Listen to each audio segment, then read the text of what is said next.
ಗಂಡಿನ ಮಕ್ಕಳು ಅಂತಾರೆ ದೇವೇಗೌಡರು ಕುಮಾರಸ್ವಾಮಿ ಬಾಯಿ ಮುಚ್ಕೊಂಡಿದ್ದಾರೆ, ಬಾಯಿ ತೆಗಿತಿಲ್ಲ, ಅವರಿಗೂ ರಾಜೀನಾಮೆ ಕೊಟ್ಟು ಮನೆ ಹೋಗಬೇಕು ಅಂತ ನೆನ್ನೆನೂ ಹೇಳ್ತಾರೆ.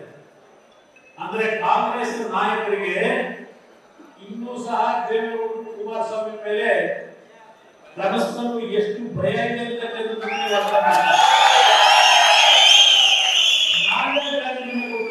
ಏನ್ ತಪ್ಪು ಮಾಡಿದೀವಿ ಅಂತ ನಾವೇನ್ ಮಾಡಿದ್ದೇವೆ? ದೇವೇಗೌಡರನ್ನ ಈಗ ಹೇಳ್ತಾರೆ ನಾನು ಇವತ್ತು ರಾಜೀನಾಮೆ ಕೊಟ್ಟು ರಾಜಕೀಯ ನಿವೃತ್ತಿ ಹೋಗ್ಲಿ ಅಂತಾರೆ. ದೇವೇಗೌಡರು ಒಂದು ಧ್ವನಿ ಇಲ್ಲದೆ ಇದ್ರೆ ನಿಮಗೆ ಕಿರಣ್ ಯಾರು ಕಾಂಗ್ರೆಸ್ ಬೇರೆಯವರಿಗೆ ರೀತಿಯಿಂದ ಕರ್ನಾಟಕಕ್ಕೆ ಆಗ್ತಾ ಇರತಕ್ಕಂತ ಅನ್ಯಾಯ ಏನಿದೆ ಮೊದಲು ನೀವು ಸರಿಪಡಿಸಿಕೊಳ್ಳಿ.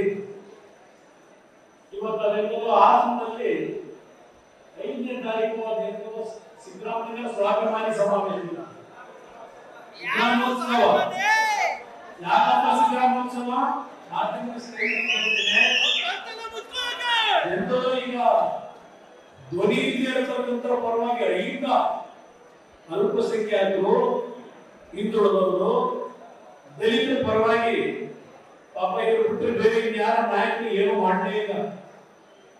ಈಗ ಅಲ್ಲೆಲ್ಲ ಹಾಸನದಲ್ಲಿ ಲಿಂಗ ಸಮಾವೇಶ ಮಾಡಿ ಹೊರಟಿದ್ದೀರಲ್ಲಪ್ಪ, ಏನು ಸಂದೇಶ ಪ್ರಕಟ ಮಾಡ್ತಾ ಇದ್ದೀರಿ? ಇಲ್ಲಿ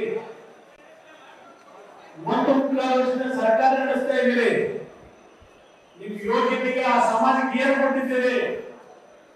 ಯಾವ ದಲಿತ ಸಮಾಜ ಮುಖಂಡರು ಬಂದು ಕೇಳಿದ್ದೇನೆ, ಯಾವ ದೇವೇಗೌಡರ ಕಾಲದಲ್ಲಿ ದಲಿತ ಕುಟುಂಬಗಳು ಬದುಕಬೇಕು ಅಂತ ಹೇಳಿ ಈ ರಾಜ್ಯದಲ್ಲಿ ಗಂಗಾ ಕಲ್ಯಾಣ ಯೋಜನೆ ಅಂತಕ್ಕಂಥದ್ದನ್ನ ಜಾರಿಗೆ ತಂದರು.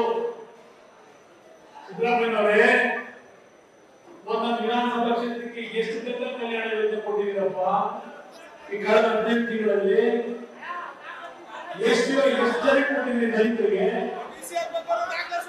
ಈಗ